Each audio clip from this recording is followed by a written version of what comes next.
Hello, welcome to the Isuzu Ute A-League Download, the greatest TV program ever made. What do you think? Archie Thompson, Norm Sekulovsky, welcome. Back, Kurt. It's always good to have you. We're back. Yeah. Where's Tomo's on a bike ride? Yeah. He went on a big cycle. He was cycling for the championship of the universe. These elite sports people, you know, there's a reason why he's still trying these things and the two of you are not.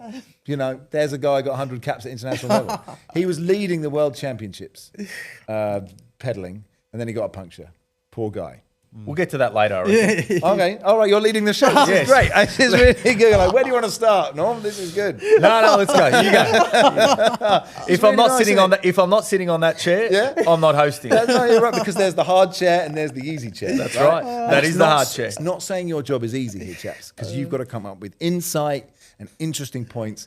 Notes. I'm just here to dot the I's and cross the T's, to make it look like it's seamless. That's my job. So where do we want to start? Well, look, Auckland, they retain their 4-point gap, don't they? They were 2-0 down to Sydney FC. Top 6 race is obviously the exciting bit, what we're looking for. And it's, you know, still that 6th place is, it's so tight between, 3 or even 4. Newcastle could possibly sneak in. They had some result, didn't they? Perth won a game. Many congratulations. I don't know where that came from. It was because they knew you were on. They knew, that's right. They knew Bacca was on. They said, let's do it for the Macedonian. And they did. Let's start then at the Allianz. Sydney FC 2, Auckland 2. It was a good game, Archie, I thought, wasn't it? Segatic. What, the first one? Yeah, the first one. Yeah, I was probably thinking maybe the second one, Paulson.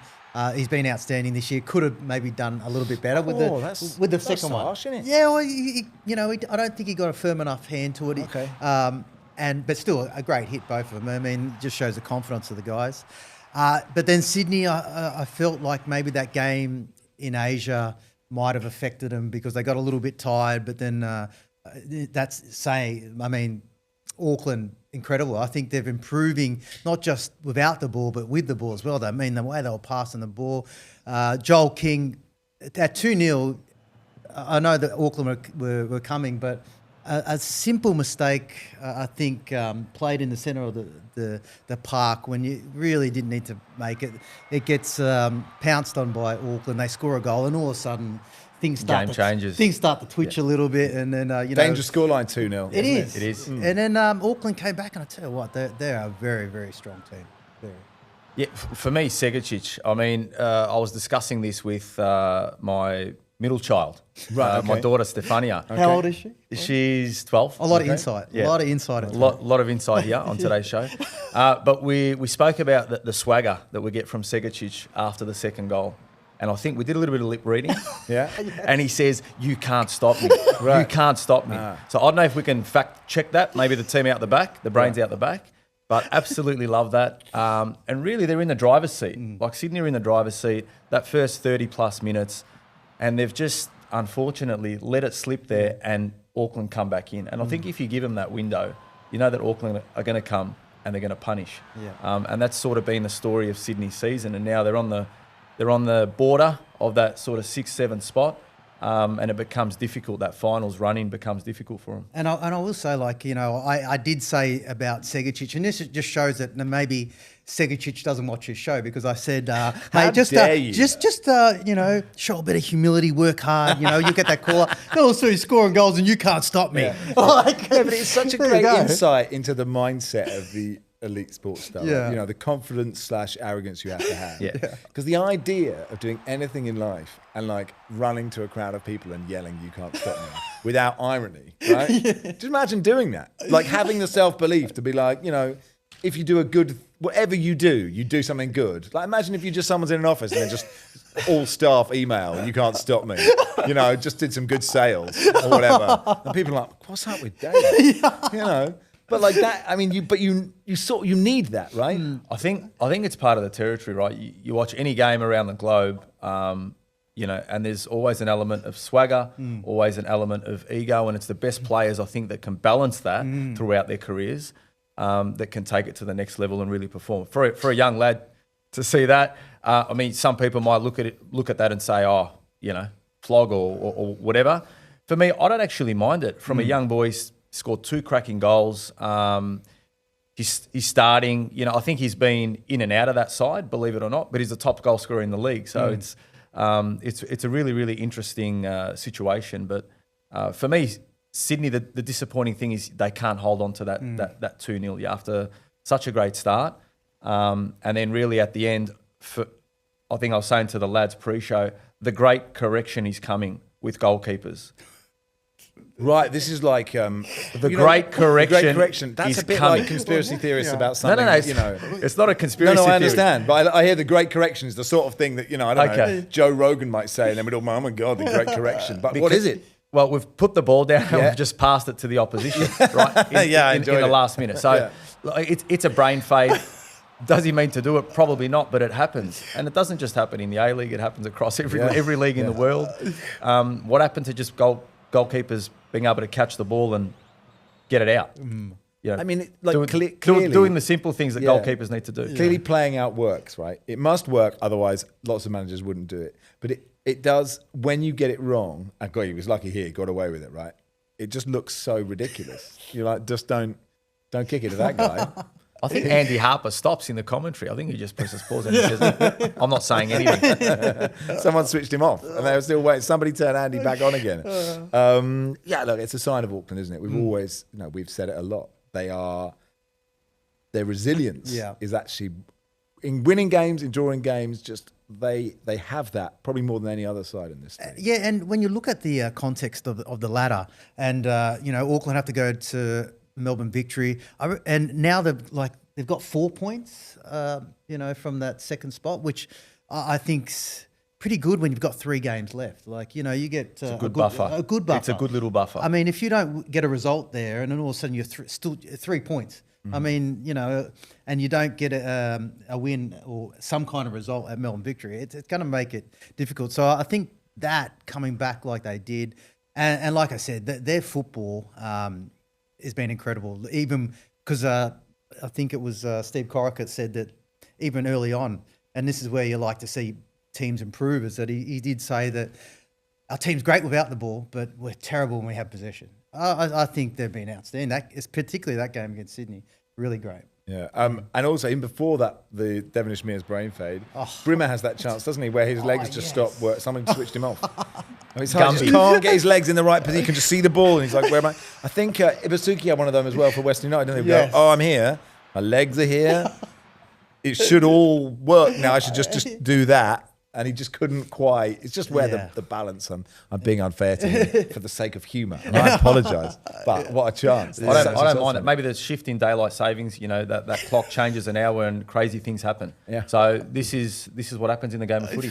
Where should we go now? I mean, it's worth mentioning that Sydney, they lost to Lion City Sailors 2-0 in the first leg. Yes. So there's that tricky thing where they go, what eggs do they put their basket, and they end up putting some of the eggs falling out of both baskets. Follow me with this analogy.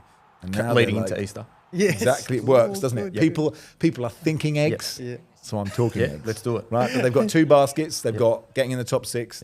They've got the Champions League, and their eggs are here now. And it's like, it might be good for them to get knocked out. Well, and bad. They rested Kalamala. They rested Douglas Costa.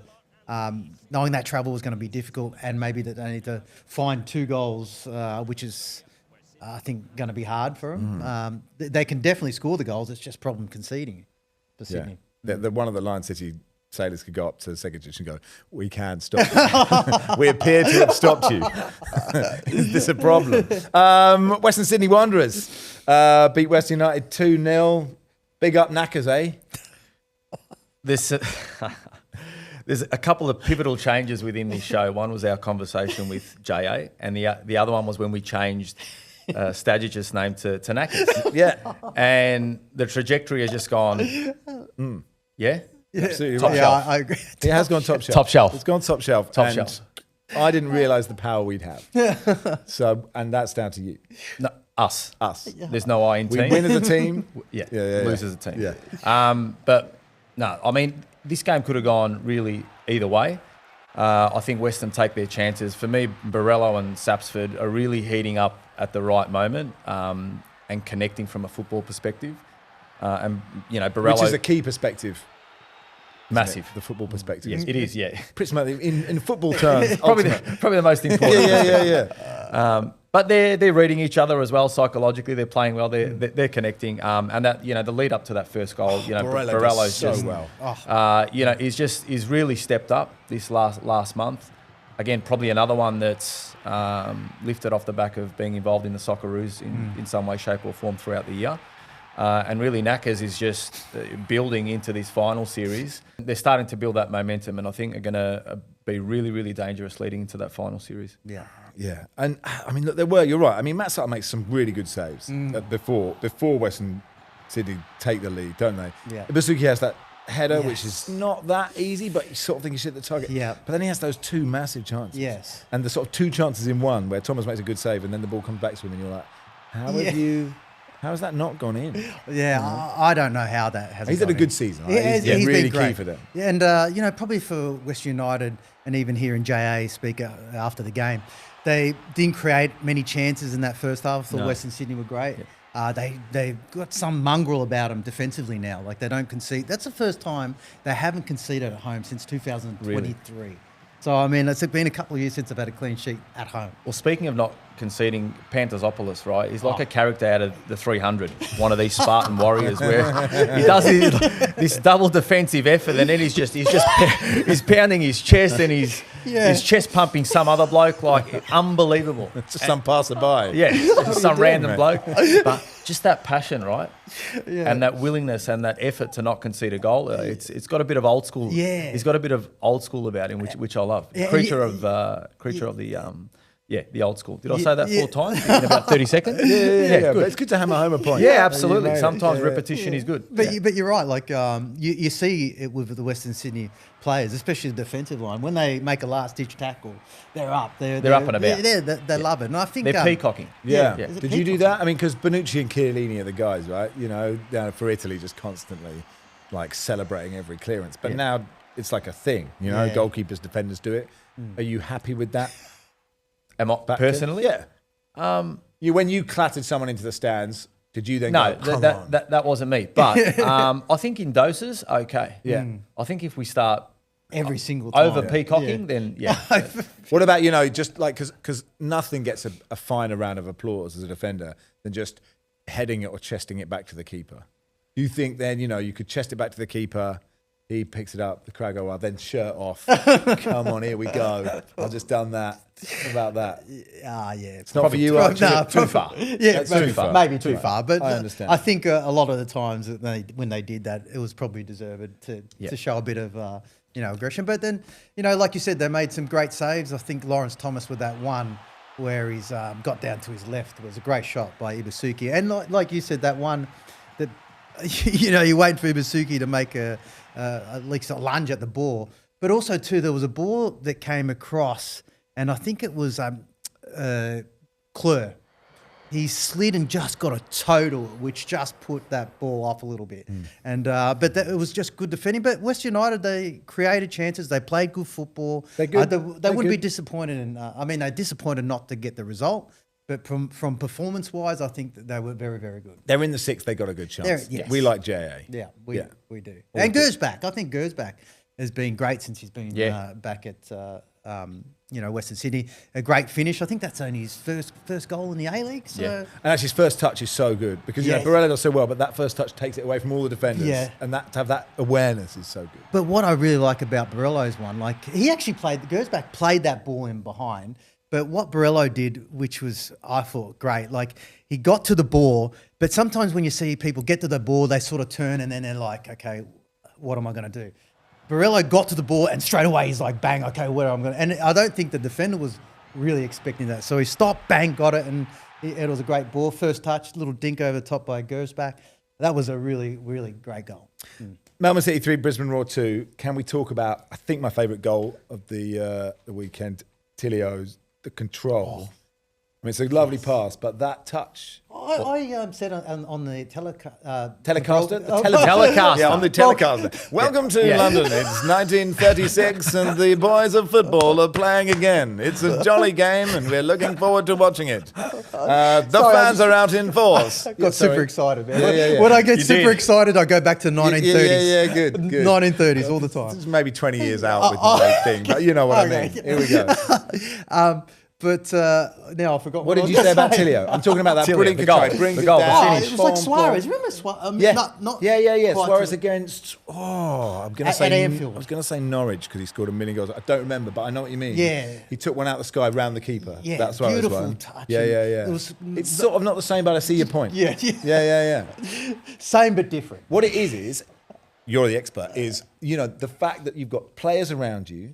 You've got to be sort of physically strong. The ball's come a long way, so you've got to cushion it. Like doing that when there's no one near you, and you're not running towards goal is a skill in itself. But to do that, keep the ball in motion, just the way it kind of moves, like just visually, it's just perfect. You could probably say that Jack Hingett was got a bit caught out, but it doesn't matter. Like the first touch was brilliant. It's the perfect touch, and even the second touch to nod it down into his path to get knowing, because like he did say after the game, knowing if I get a touchdown here, I can either get away from Hingett or he brings me down and I'm on a goal. Like he's thinking about this all in such a short amount of time. It's that brilliant. It's that decision making, right? And at that level, it's absolutely outstanding. Yes. And I think the ball. Speaking of defenders celebrating, I think Ferreira plays that diagonal ball, and he goes to Jamo, and it's shimmying. It's a little bit of everything. Absolutely loved it. But he gets that ball over. Tilio, who has a great game, really overall. I think that's world class. Yeah. I think we can put that goal in the world. I'm happy to put it in that category. Yeah. We're comfortable with that. Yeah. Even he's finished.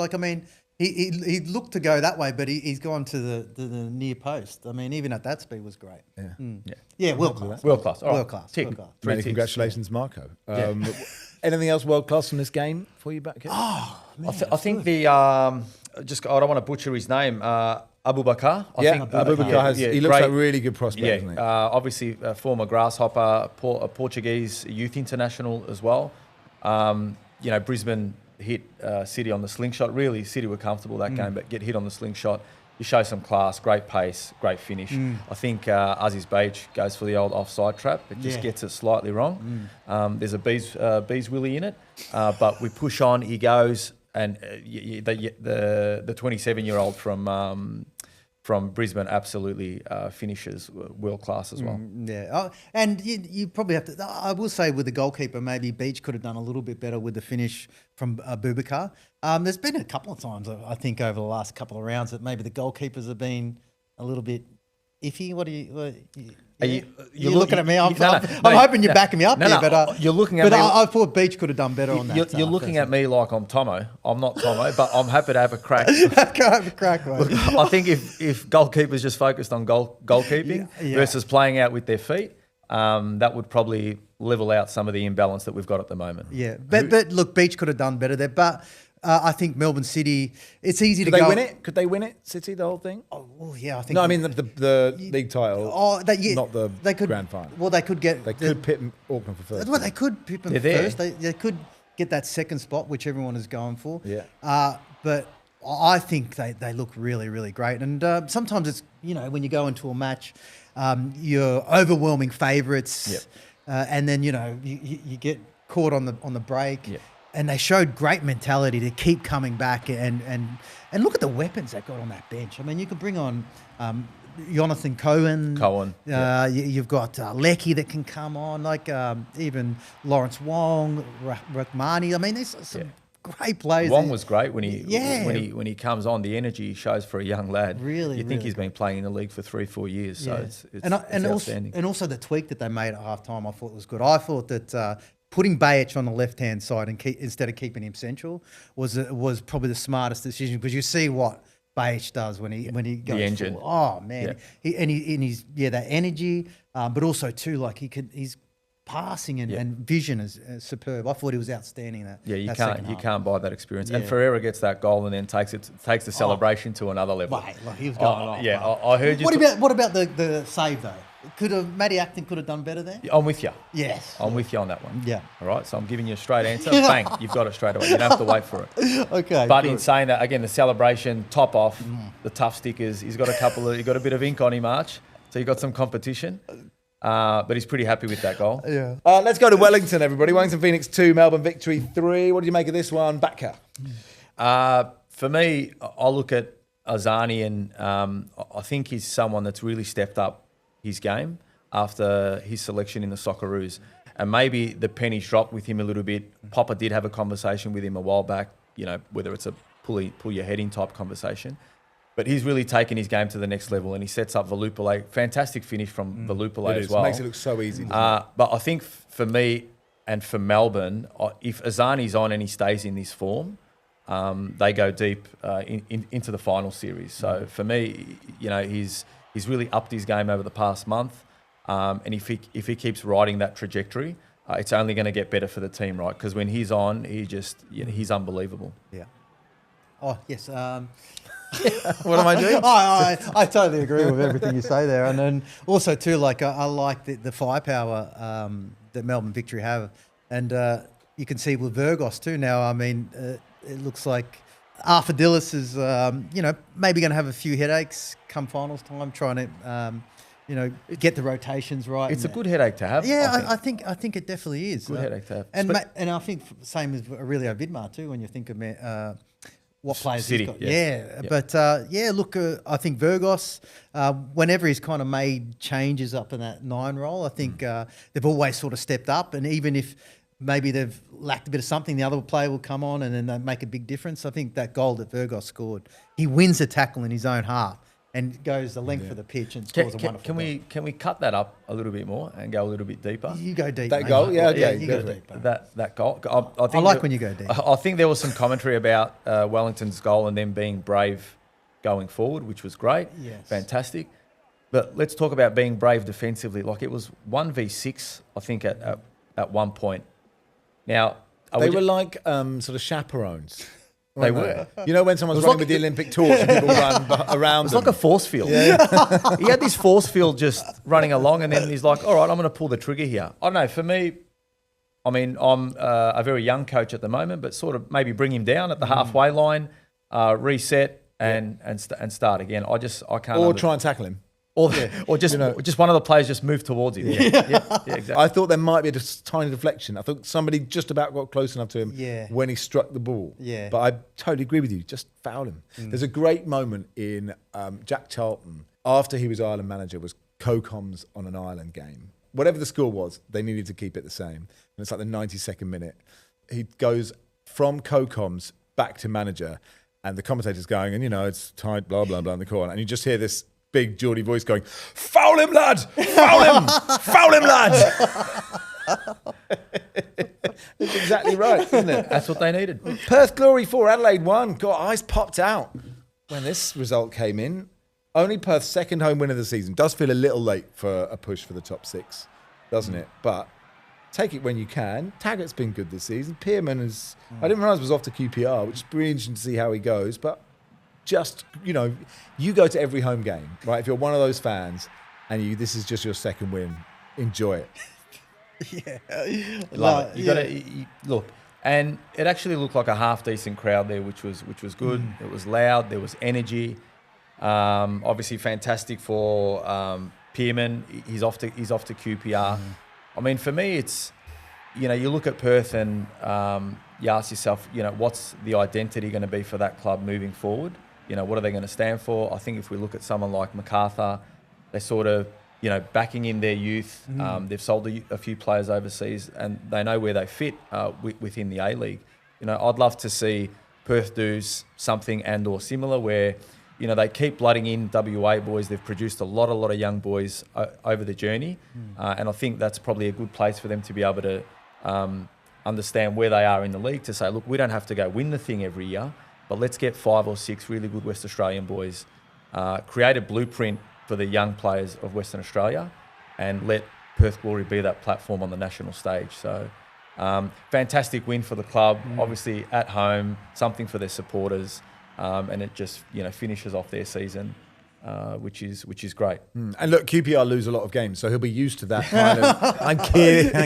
And there's a sucker punch. Bang. There it is. Adelaide, meanwhile, just falling off a cliff. Yeah, I mean, again, they played sort of decent football, but they didn't really create too many clear chances, and it just feel like, making that decision to say that we're not going to have Carl Viet around next year. I wonder what the motivation is for the players. Like they just but you see Newcastle smash a team it can happen both ways. Two different reactions. Yeah, well, I think that with Newcastle, they'll probably in a better space in terms of results and playing games and winning. I just think with Adelaide... weren't Adelaide really good at the start of the season? I can't remember what happened yesterday. They were really great. Like, watching them play, there's still glimpses of it, but when you concede 17 goals in your last 4 games, how are you going to play finals if you're just letting goals in like that? It doesn't matter how good a football, and if you're scoring goals. Defensively, that's been their Achilles heel. And then, you make a decision to change the manager, and it's already you can see a lot of the players after that performance just be like they were just deflated, and they've still got an opportunity to make finals. They still can make it. Can I ask a question? Yeah. Educate me, Batka. Are there teams, because like Sydney FC, Adelaide, one of those will not make the top 6 probably, right? Yep. But is that sort of unforgivable for teams of that size, or is it kind of okay for Adelaide to miss out, but not for Sydney, just given the size of the side? Or great question. Thank you. I think we've got to put things into context. You look at Sydney, you've got a team that's in Asia or that's been in Asia, right? So they've had to deal with that. Then you look at Adelaide, and they've had to deal with, I think, a group of young Socceroos that had to leave mid-season, and then Dylan Piraeus gets injured, and it just creates a completely different dynamic for the gaffer and the club, right? Mm-hmm. So you've got 2 big clubs, right, that have 2 sort of different scenarios that they have to deal with off the field that has an effect on how their season finishes up. Look, I think they'll both be disappointed, to answer your question, absolutely. But it's how managers and football clubs manage these scenarios at clubland. One is in Asia, the other one is a great story for the club where you've got 4 or 5 young Socceroos that are travelling. It's a great endorsement for the football club. But how do you then balance out to make sure you keep winning games? Yeah. So I think that's the challenge, and that's probably the post-season discussion for both clubs. The Jets had lost the last 6 consecutive home F3 derbies. Yeah. The big F3. The big F3, yeah. Which is someone just fell on a keyboard, didn't they? No one knew what that button was for. Now we know. Now we know. That's what it's for. They smashed him. Okay, the red card. Yeah. And I think it's a fair red card. You can't be elbowing people. Great timing. Really, UFC. Wasn't it? Alexander the Great Volkanovski, Storm Rouge just gone bang. Do you think they just go, if I keep it tight, I know there's 50 million cameras and they watch it back, but if you go like this, people will see it. But if you just, maybe I'll get away with it. Do you think that's what? Maybe. Storm Rue is a good name for someone to get sent off, isn't it? But that was a silly thing to do. Actually. Yeah, it was. Yeah. Like you said, when you've got a million cameras watching you and you got VAR, you just can't make any little slip. And you can see his body swung around. He's hit him with the elbow, and it was only 8 minutes. I think early doors, on the ground before he got sent off. And when you lose Docker, you go and play down. And to be honest, Central Coast have just been flat the last few weeks, and it was probably the perfect time for Newcastle to really ramp home, which has been a pretty dismal result-wise when it comes to the F3 derby. To win at 6-0 at home and still really have a little glimmer of hope of making finals, I think, they were really good for it, and some great finishes. Lovely goals. Yeah, Clayton Taylor was good as well. That kid, 3 assists, 1 goal. Yeah. And the turn before the goal is great as well. Yes, Two little brilliant. And then Eli Adams. Eli gets another double, which is good. Yeah. I was really happy that Newcastle turned this voodoo that they've had against the Central Coast area. In the F3. Look, good way to finish. I think you mentioned it earlier, Max, probably the opposite response to what we got with Adelaide. So the boys were really up and about. For Central Coast, it's probably time to start planning for next year. They've had some transfers. That squad's been depleted, so it's almost a reset and a refocus towards next year. But good for the Newcastle local and the faithful that are there. They haven't had much luck in that fixture for a while, so to get a 6-0 win's a pretty big statement. Yeah. Few managerial jobs then up for grab. Newcastle's up for grab. Yes. Adelaide as well. There could be a couple of others, I guess, given what clubs decide. That haven't been doing so well. I don't know. Do you think Zrilic is safe at Perth? Do you think Brisbane might do something? Or look, I think Brisbane will probably make a change. Yeah. I definitely think. It's hard to see. He's a mate of mine, but it's hard to see like where you're at and what kind of growths the team had over the year. It's really hard to see him sticking around. Zrilic, I think he was dealt a bit of a blow at the start of the season with players being injured, but their progression from I couldn't stand watching them. To be honest, they were really, really bad. I didn't know what was going on with that club, but they actually look competitive. They got good players in. It looks like they're going to sell Pierman. Who knows what sort of money if they're going to get some. But I think I would keep him around. There's improvement, and you never know what happens. Maybe he has a better preseason and start to the next season, and they can have better results. Yeah. But there's a few. Maybe Mark Milligan comes back.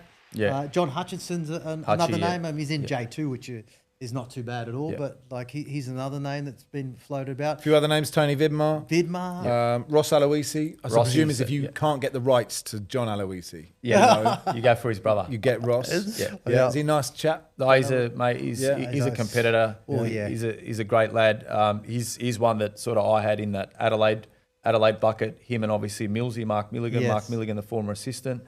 He's gone to work under Pete Sklomovsky with the Malaysian national team. Obviously, Roscoe would be a great fit. He's a legend of the club. Yeah. And then Hutchie, I was lucky enough to spend some time with him at Yokohama and watch how he does things day to day. And I played with Hutch. He's an absolute character, hard on his sleeve, loves the game, and he's really evolved from a coaching perspective. So I'd love to see him in the A-League, whether that's potentially a Newcastle scenario or maybe one of the other clubs that are, your Brisbane or your Perth. I think you're right. I think Driller stays where he is.